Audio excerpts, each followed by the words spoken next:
Assalamualaikum warahmatullahi wabarakatuh. Halo teman-teman semua, selamat datang kembali di video pembelajaran mata kuliah ekonomi syariah. Nah, pada pertemuan pertama kan saya sudah membahas tentang teori keuangan dan perbankan syariah. Jadi pada pertemuan kedua ini saya akan membahas sebuah topik yang sangat menarik, sekaligus sangat penting untuk kita semua, yaitu tentang praktik perbankan syariah di Indonesia, yang dimana di dalamnya ada tantangan dan peluang. Nah, topik ini bukan hanya penting untuk mahasiswa ekonomi atau akuntansi, tapi juga sangat penting untuk kita semua yang hidup di era modern, di mana aktivitas ekonomi, bisnis, dan transaksi keuangan sudah menjadi bagian dari kehidupan sehari-hari. Nah, kenapa sangat penting teman-teman? Karena sistem perbankan syariah ini bukan hanya soal tidak adanya bunga, tapi lebih dalam lagi, ini tentang membangun sistem keuangan yang beretika, adil, dan sesuai dengan prinsip-prinsip Islam.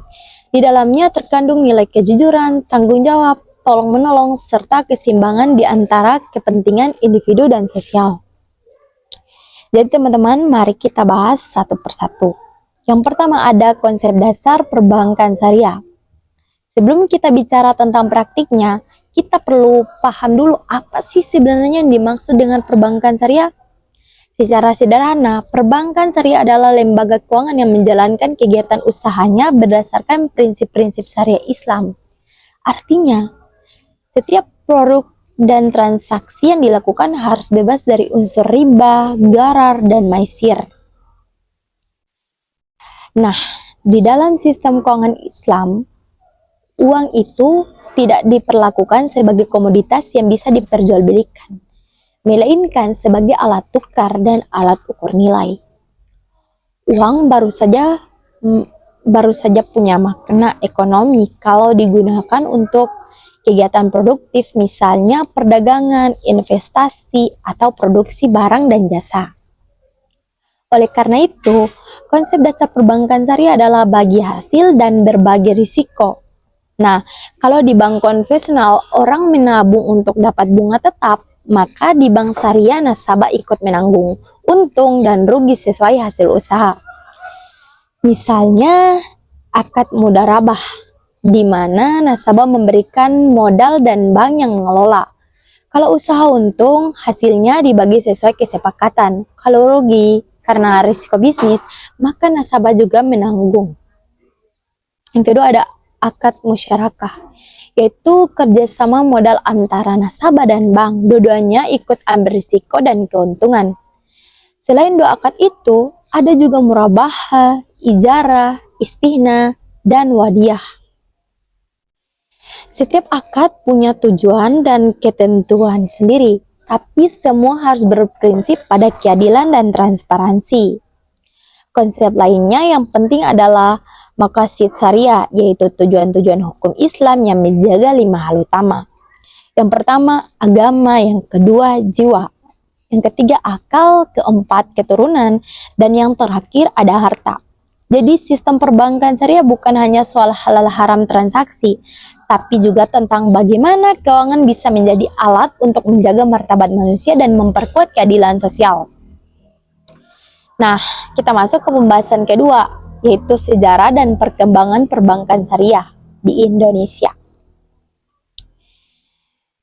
Nah, sekarang kita akan membahas tentang sejarah perkembangan perbankan syariah di Indonesia. Perjalanan perbankan syariah di Indonesia itu sangat menarik. Cikal bakalnya dimulai pada akhir tahun 1970-an. Saat itu muncul kesadaran di kalangan umat Islam Indonesia tentang pentingnya sistem keuangan yang sesuai syariah. Namun gagasan itu benar-benar terwujud pada tahun 1992 dengan berdirinya Bank Muamalat Indonesia atau dikenal sebagai BMI. Bank inilah yang menjadi pelopor pertama perbankan syariah di tanah air. Awalnya perkembangan bank syariah berjalan lambat karena yang pertama, masyarakat belum familiar. Yang kedua, belum ada regulasi yang jelas. Dan yang terakhir, fasilitas keuangan syariah masih terbatas. Tapi titik balik terjadi setelah krisis moneter tahun 1998. Ketika banyak bank konvensional kolaps karena bunga yang melonjak dan nilai tukar jatuh, bank syariah justru lebih tahan. Hal ini membuka mata banyak pihak bahwa sistem syariah punya stabilitas yang kuat.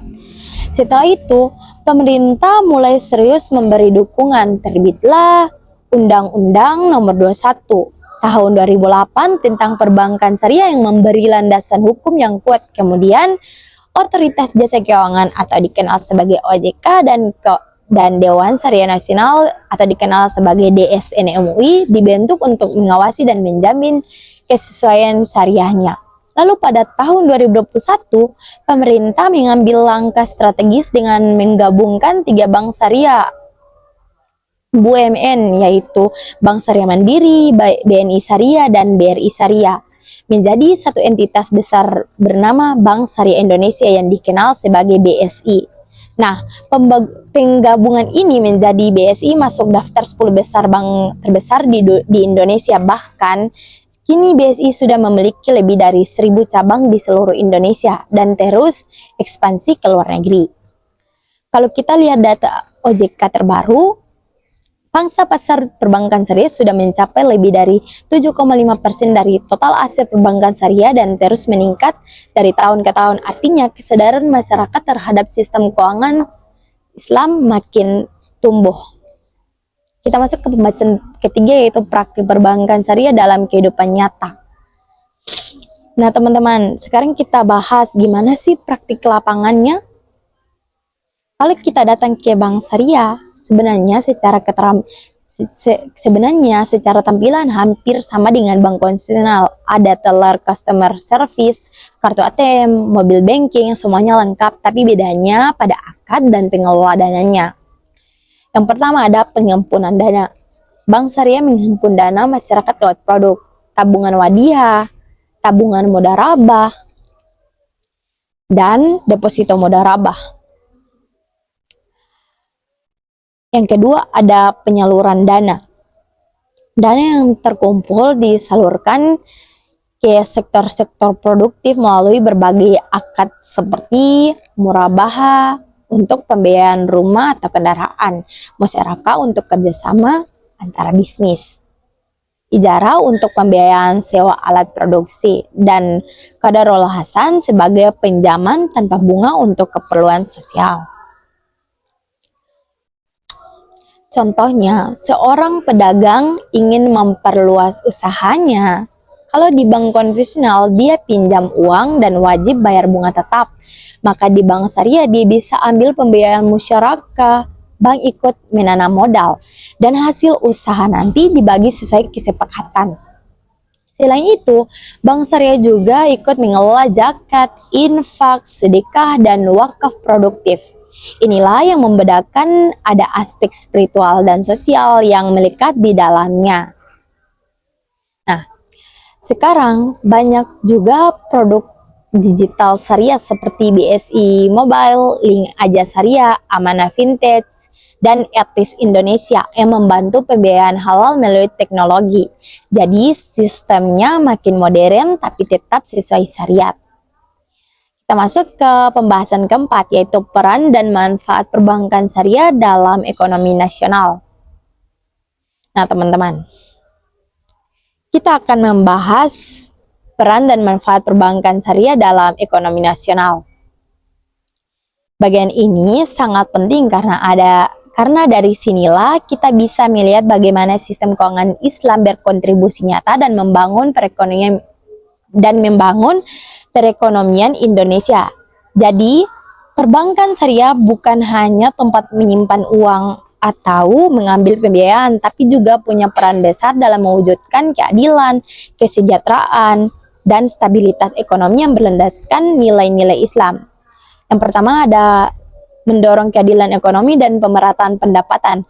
Bagi teman-teman, peran pertama adalah mewujudkan keadilan ekonomi. Dalam sistem Islam, keadilan menjadi prinsip utama. Perbankan syariah hadir dengan konsep bagi hasil yang menggantikan sistem bunga. Artinya, ketika usaha untung, maka bank dan nasabah sama-sama menikmati hasilnya. Tapi kalau rugi karena faktor, maka ditanggung bersama sesuai kesepakatan. Nah, konsep ini sangat penting untuk menciptakan rasa adil dalam hubungan keuangan. Tidak ada satu pihak yang menekan pihak lain. Bandingkan dengan sistem bunga di bank konvensional. Meskipun nasabah rugi, bunga tetap harus dibayar. Sedangkan dalam sistem syariah, tidak ada eksploitasi seperti itu. Ini membantu pemerataan pendapatan karena keuntungan tidak menumpuk hanya di segelintir orang saja. Yang kedua, mendorong pertumbuhan sektor real dan UMKM. Selanjutnya teman-teman, perbankan syariah punya peran penting dalam menggerakkan sektor real, yaitu kegiatan ekonomi yang benar-benar nyata. Dana dari masyarakat disalurkan ke usaha-usaha produktif seperti perdagangan, pertanian, peternakan, hingga manufaktur. Berbeda dengan sistem konvensional yang sebagian besar uangnya bisa berputar di sektor keuangan atau spekulatif. Bank syariah menyalurkan dana ke aktivitas ekonomi yang menciptakan barang dan jasa nyata. Nah, salah satu fokus utama Bank Syariah di Indonesia adalah membantu UMKM. Contohnya, seorang pengusaha kecil di daerah ingin memperluas usahanya tapi tidak punya jaminan besar. Melalui akad murabahah atau musyarakah, Bank Syariah bisa memberikan pembiayaan yang ringan dan adil tanpa bunga. Begitu usahanya berkembang, keuntungan dibagi secara proporsional. Dengan cara ini, Bank Syariah turut menggerakkan ekonomi daerah, membuka lapangan kerja baru, dan mengurangi kesenjangan antara kota dan desa. Jadi, dampaknya terasa langsung sampai ke masyarakat kecil. Dan yang ketiga ada menjaga stabilitas sistem keuangan nasional. Nah teman-teman, peran berikutnya adalah menjaga stabilitas keuangan nasional. Kenapa Bank Syariah bisa membantu stabilitas? Karena prinsipnya adalah transaksi berbasis aset nyata. Artinya, setiap pembiayaan harus didukung oleh kegiatan ekonomi yang benar-benar ada, bukan uang yang hanya berputar di atas kertas. Inilah yang membantu sistem keuangan syariah lebih tahap terhadap krisis. Kita bisa lihat contohnya pada krisis ekonomi tahun 1998 dan 2008. Banyak bank konvensional mengalami tekanan berat karena bunga tinggi dan investasi spekulatif. Tapi bank syariah relatif lebih stabil karena mereka tidak terlibat dalam transaksi berbasis bunga dan tidak ikut dalam pasar derivatif dan berisiko. Nah, stabilitas ini sangat penting karena ketika sistem keuangan stabil, ekonomi pun akan lebih kuat menghadapi guncangan global. Nah, kita masuk ke pembahasan kelima, yaitu tantangan perbankan syariah di Indonesia. Nah, kita masuk ke bagian paling realistis, yaitu tantangannya. Pertama, tingkat literasi keuangan syariah masih rendah. Survei OJK menunjukkan bahwa literasi keuangan syariah baru sekitar 9% dari total masyarakat Indonesia. Artinya, banyak orang belum paham apa bedanya bunga dengan bagi hasil atau masih mengira bank syariah itu cuma ganti nama. Yang kedua, pangsa pasar masih kecil.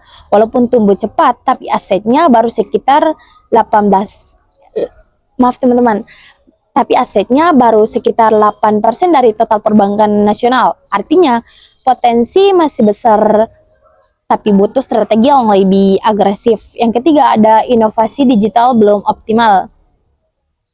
Generasi milenial dan Gen Z maunya cepat mudah. Kalau layanan digital, bank syariah tidak kompetitif dan mereka bisa pindah ke platform lain. Yang keempat, ada SDM syariah masih terbatas.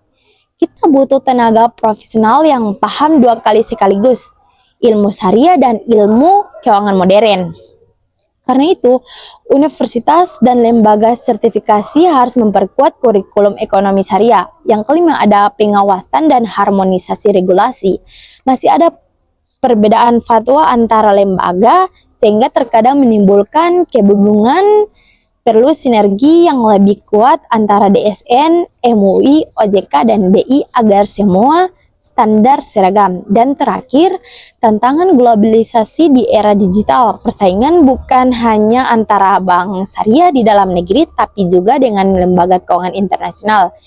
Jadi, Bank Syariah Indonesia harus berani go global.